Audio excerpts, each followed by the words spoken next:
Hi guys, Squirrel here. Welcome to another episode of This May Contain Nuts.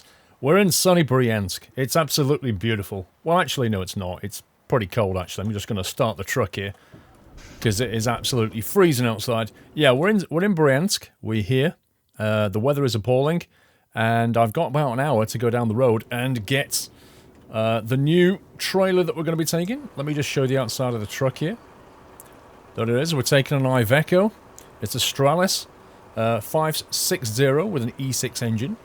I've given it a kind of a heavy-duty look, although it is a bit of a show truck, I guess. Doesn't really fit here in Russia where we're going to be hauling stuff in the snow, but, you know, I think it looks pretty good. Before we get going here, I just want to say one thing. That is, I'm putting together a video of 2016 highlights, and I need your submissions.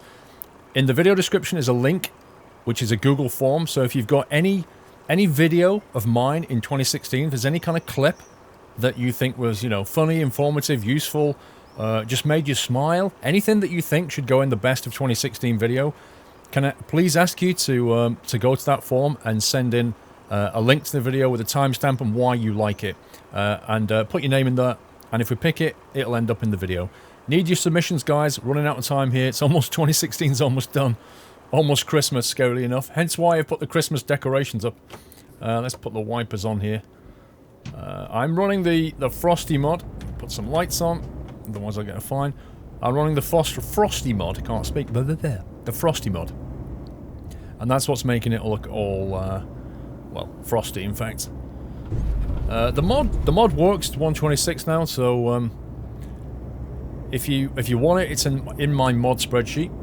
And it actually comes with two mods. It comes with one, a normal one, which is the one I'm running here, and then there's like an additional one that can sit on top of it. And all that really does is, where you see like vegetation over there, bits of grass, it basically just covers it completely in like a foot of snow.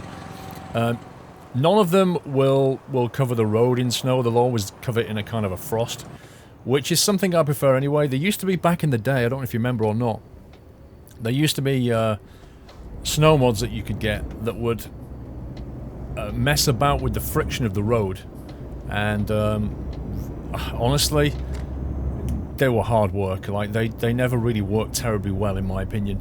And then along came the Frosty mod, which basically said, right, you know, what we're going to do here is we're going to make it look like winter, but we're not really going to mess about and break the physics. And I prefer it, to be honest.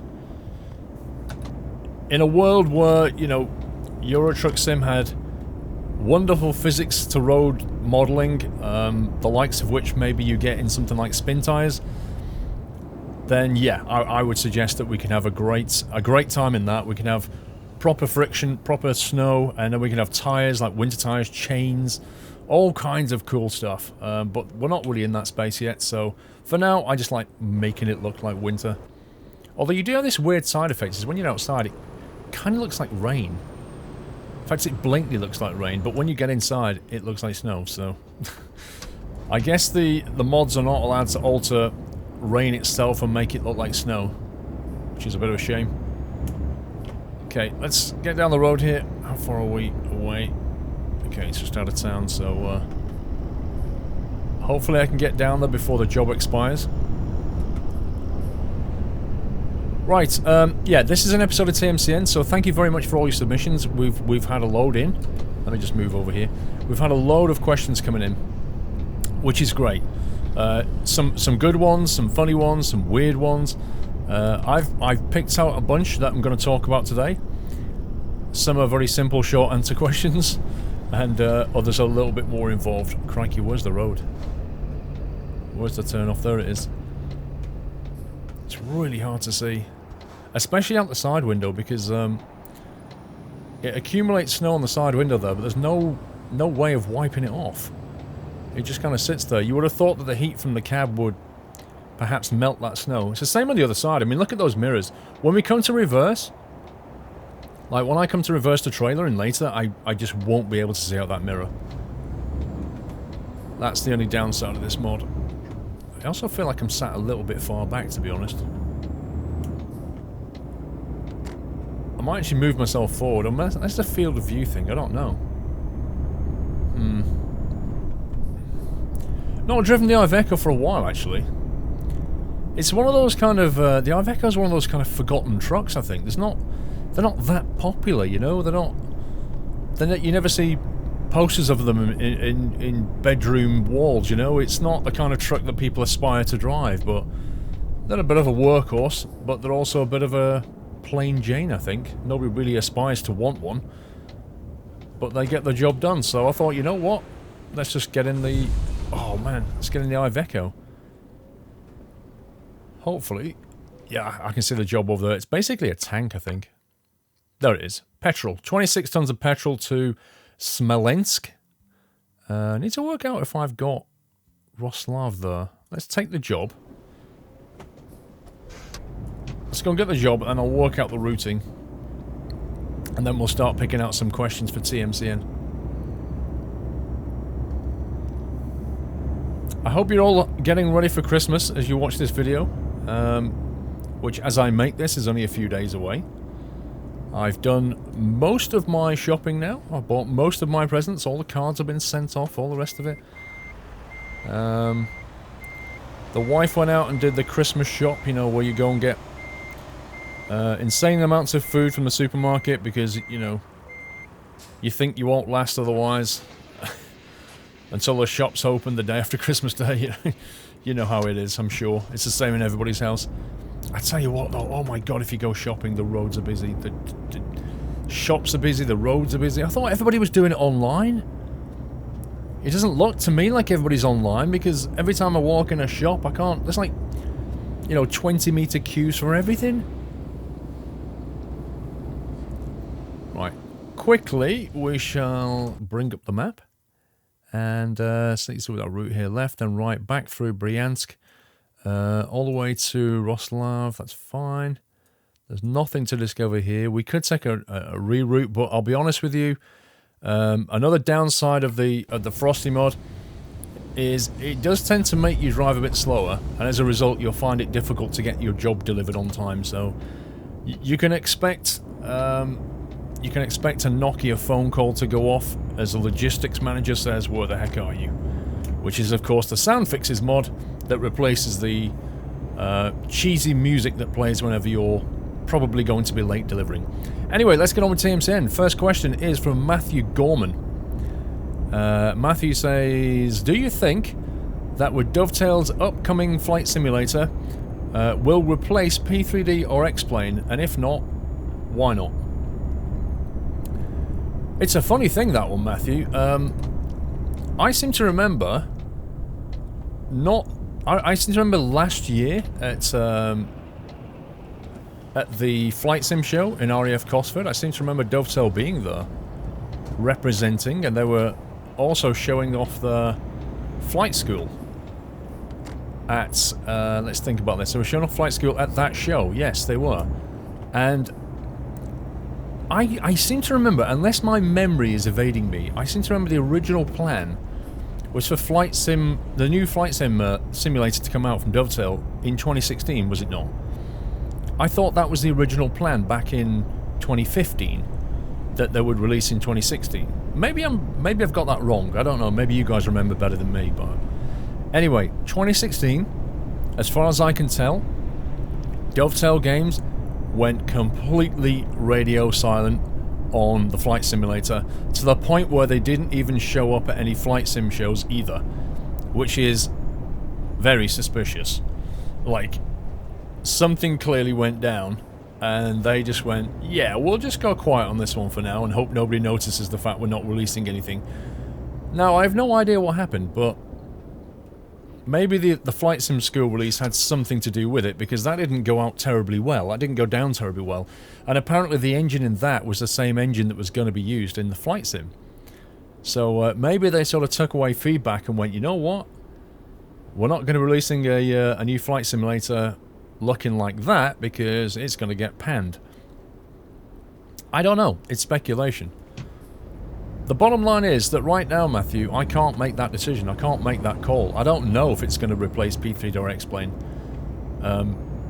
As the best I understand it, it's a brand new flight simulator, and it isn't going to be backwards compatible with FSX, which is the other one that they currently maintain.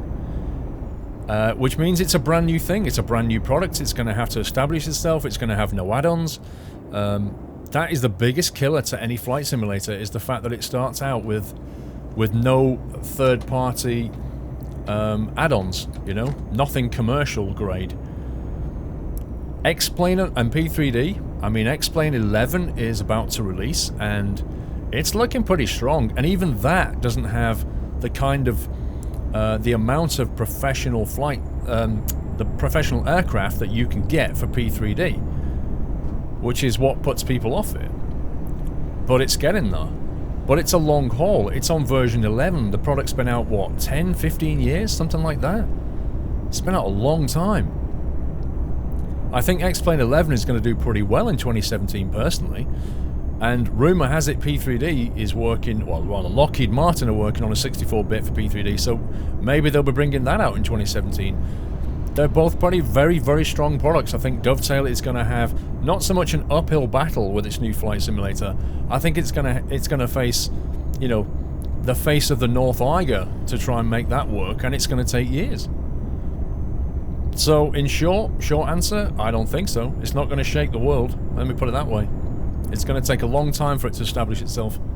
Next question, Dan McNulty says, "Hi Paul, love the channel. Are you considering bringing back P3D Discover Great Britain series with Matt? I really enjoyed that, thanks." There's no plan to do that currently, Dan. I may fly again with Matt. We may fly something else. I think it's unlikely that we'll continue Discover Great Britain. I really do, but never say never. I mean, it's possible, but maybe not in P3D. I don't know. I really don't know. I would hope to do something with Matt, but my gut feeling says it won't be Discover Great Britain. So unfortunately, I think that's kind of stalled. It did actually stop originally because of a P3D version upgrade that broke everything, and it never really got going again. So yeah, I don't think so, but I'm not saying no.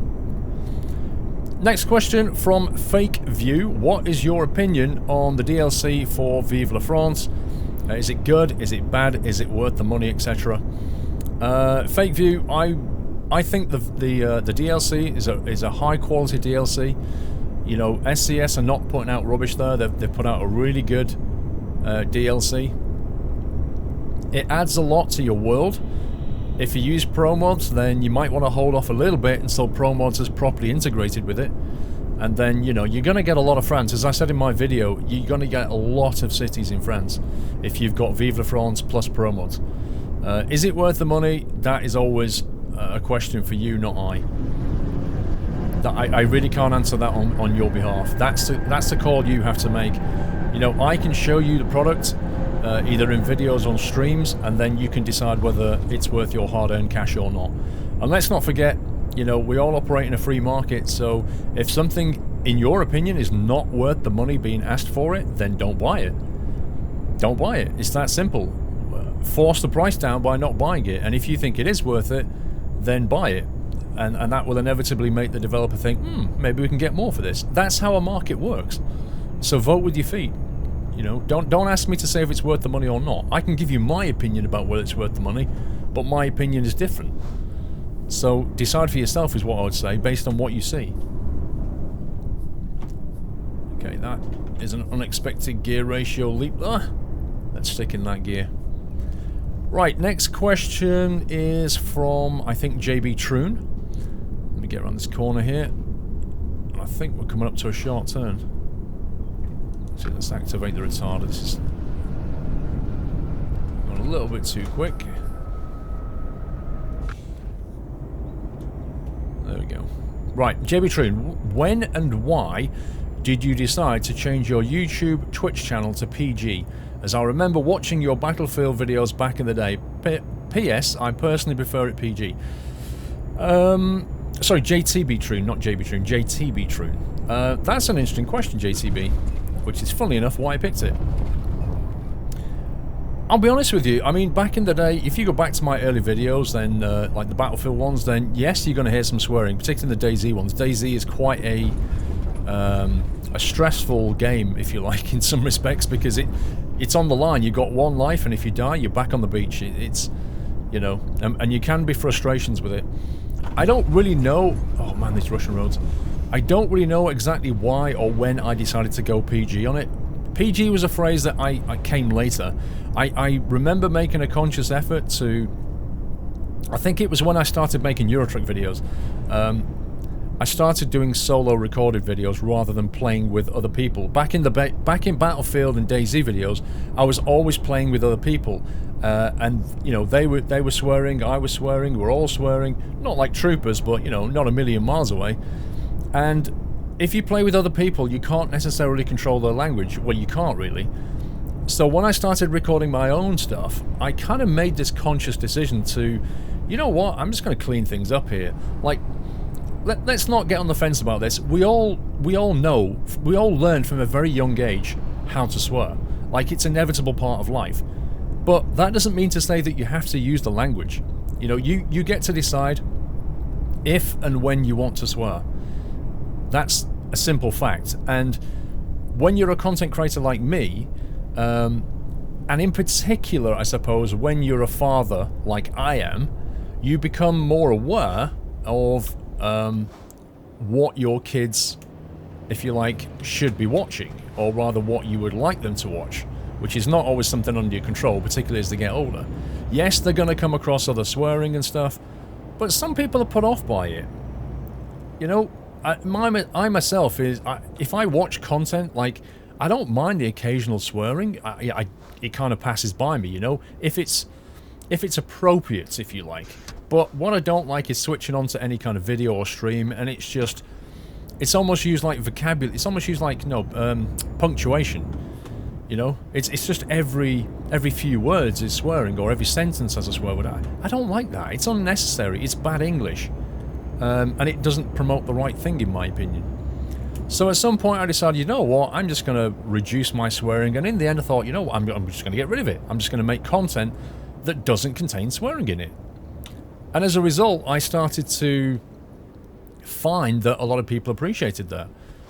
Not just because it meant that their kids, they could sit down with the, you know, 6-year-old granddaughter or the 10-year-old you know, son or whatever it was, they could sit down and watch content with them safely, knowing that I'm not going to be swearing. But just because it was something different, like, there's already a large amount of swearing on Twitch and YouTube, and I kind of offered something else. I said, look, here's content that doesn't contain that. And then I kind of afterwards decided, you know what, I'm going to put a PG brand on this. I'm going to say that my Twitch chat is, in quotes, PG, which is parental guidance. It's not you, which is universal, which is more to signify like what Disney does, you know? It's PG, because you're always going to be seeing things in a game that are perhaps parental guidance. I may talk about subjects that are a bit parental guidance, although I tend to stay clear of that stuff. But that's why I go for PG rather than U. I could also go, you know, 15 if I wanted to, or I could stick any rating I want on my content, but I decided to go for PG. If I play something like, say, GTA, Grand Theft Auto, which is an 18 game, if I play that on stream, I will put 18 on my screen and say, look, I'm 18, this is mature content, you're going to see people getting shot and run over and all the rest of it, and in the game it will contain swearing. I can't control that. But I still maintain PG from myself. I still don't swear, even when I'm playing that game. So that's, I don't know, that's just something I decided to do, and it came about over a period of time, I think. But it's a good question anyway, GTB, and I hope that answers it. Right, let me get ready to slow down, because this looks like it. Ouch, what the heck? I just managed to hit something. 1% damage. I think I clipped the post. That was unexpected. Next question is from Floristrucks. About coffee, which is your favourite? I like cappuccino. Brackets, love the vids, keep it up. Floristrucks, my favourite is the flat white. I used to go for cappuccino. Cappuccino is one third espresso, 1/3 hot milk, and 1/3 frothy milk. That's what a cappuccino is. Whereas a latte is essentially about, I think it's about 20% espresso and 80% hot milk. You know, the ratios are different. Now, flat white is more like an espresso, but it's also much smaller. which a lot of people are put off by because they think, oh, I'm getting less for my money. Well, in my opinion, you get more for your money because what you actually get, there you go, there's a Nokia ringtone going to go off. What you're actually going to get is a stronger flavoured coffee, which is something I like. I don't want too much hot milk because, you know, too much hot milk will in itself make you feel a bit sleepy. And the less milk you have, the more the flavour of the coffee comes through. I mean, yeah, you can extra shot your latte to get the same effect, but I don't want, like, a massive 1 litre cup of hot milk. You know, I don't want that. I just want a nice coffee. And a flat white for me is the perfect blend. It's the perfect ratio. It's definitely my favourite. If you've never tried it, because they interestingly enough, a lot of these coffee shops don't put it on the board. Some of them do, but not all of them do. If you ask for a flat white, you know, you'll see the difference when it comes out. It'll be smaller than a cappuccino, but it'll taste, I think, nicer. Give it a go. Next question, Epicman808. Take the first thing on your left, say what it is, and if you could survive a horde of 50 zombies with it. Okay, first thing on the left is a bar of Galaxy chocolate. A very big bar of Galaxy chocolate, I might add. Could I survive a horde of 50 zombies with it? Definitely not. I don't think... It's not the kind of thing I could throw on the floor and have them go and eat, I don't think. Zombies don't like Galaxy chocolate, as far as I'm aware. And then it says, if not, what objects do you have in your room which could potentially make you survive the horde? What a fun question this is. I think the best thing in my room that I can see would survive a zombie horde is probably my microphone arm, which is like a Rode arm. It's a metal arm, and I think you could hit zombies over the head with it. Oh man, I've done it again. You could hit zombies over the head with it, and I think you could also use it to impale zombies with. So that would probably be my best bet, I think. And I could just pull the mic off the top, and it would be good to go. Unclamp it off the desk, and I'm good. That's probably the best one. So thank you for the question there, Epicman. That was very interesting. Next question, Pugster Josh. What is your favourite... Whoops. What is your favourite takeaway or fast food? Whoosh. I think probably just a Chinese takeaway, I think. Either a Chinese or Indian, but on the whole I would say Chinese. My absolute favourite food is Thai food. But I tend not to get that on takeaway. I only ever eat that when I go out to a restaurant, like a Thai restaurant. I like to sit down and eat Thai food.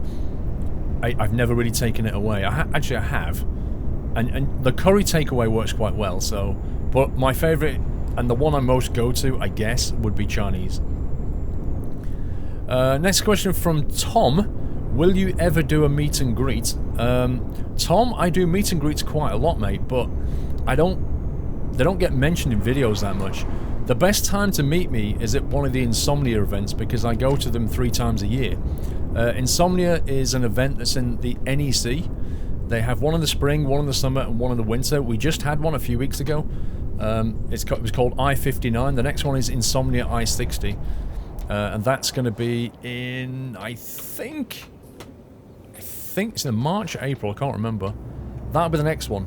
The reason I'm there is because, as you know, I'm partnered with Asus, and they have a booth there, and I go to the booth. You'll see me hanging around there, and I live stream from the booth as well, so you can always come and meet me at the Insomnia events. Other things that I go to tend to be Truckfest in Peterborough, which is at the end of May next year. That's a really good day out if you've never done Truckfest Peterborough and you like trucks, which I'm sure you do. Wow, they have a lot of trucks at Truckfest Peterborough. Definitely worth a day out there. It's a family day out as well because they have like they have a fun fair, they have a showground where they have things going on, you know. It's great, it's just a great day, and there are just so many trucks, it's insane. All the big manufacturers are there showing off their latest and greatest. Next year I can't wait to go and sit in one of the brand new Scanias, so I'm looking forward to that. Other thing I do is go to Gamescom, but Gamescom is not a great time to meet me because I am so insanely busy at Gamescom, I tend not to do a meet and greet. So the best way to meet me is probably Insomnia for a meet and greet. Hope that answers your question there, Tom. Wigwam, I think it is. Hey, what soldering iron should I get? I I'm not an expert on soldering irons, I'll be honest with you. From my understanding, the best ones are the ones that melt the solder. So, I would just probably not the cheapest and not the most expensive. I would just go with a reasonable one. Pick a budget, say £20 and get one. I think they're quite cheap. Kenny Graham, or Kenny Boy, says, crisps or popcorn, and what flavour? Definitely crisps. I'm more of a crisp person than a popcorn person. I tend to like Flaming Hot Monster Munch, Pickled Onion Monster Munch, Prawn Cocktail, Walkers. Where are we dropping this thing off, by the way? There, that's where we're going. See it? What else do I like? Kind of like Whatsits, I guess. Let's spin this round. I'm trying to think what other flavours are like. Oh, those Sensations, Walker's Sensations. I love the chili ones, quite nice. Oh, and Salt and Vinegar McCoys. Oh, I love those. Salt and Vinegar McCoys, brilliant. Right, let's drop this off. Or rather, try. And I think... way oversteer hype. No point looking in that mirror. Let's try and get it back on course. Okay, let's straighten that up because I made a bit of a mess of that. So let's make a slightly better job. There we go.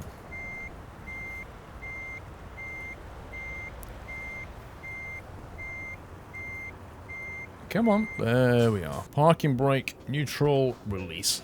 We may get charged damage for the trailer. I don't know if the truck hit it or the trailer or both. Oh, we got an excellent, so it looks like it was a truck. No deductions. Beautiful. Absolutely lovely. Yeah, so there you go. That was another episode of TMCM. Don't forget the form. I need your clips. We're running out of time, guys. I need your best kind of clips from my 2016 videos to go in a best of 2016. That link is in the video description. Hope you enjoyed that one there. Thanks for your questions again, and until the next one, take care. Wow, that is the worst horn ever. Is that for real? Hang on. Yeah, that is actually the horn on this truck. That is amazing. I'm so sorry. I need to put an air horn on the top of this thing, because that is terrible. Anyway, until the next one, take care. Happy trucking.